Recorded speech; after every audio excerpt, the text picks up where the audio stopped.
అని వార్త లేదు.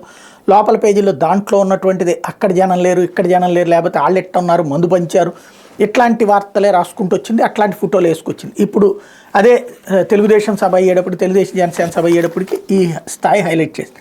ఇది చేయడం తప్పట్లేదు, మళ్ళీ నేను చెప్తున్నాను.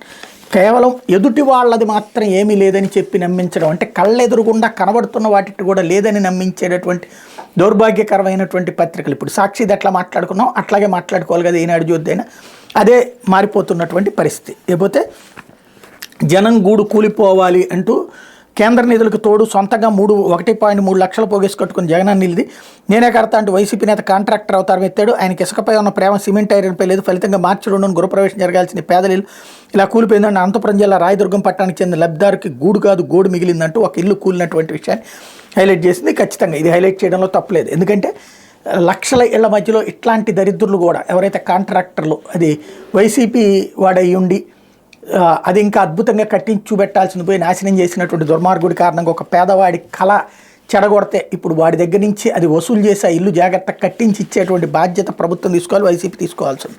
లేకపోతే మా చెడ్డ మావయ్య అంటూ విద్యార్థులపై జగన్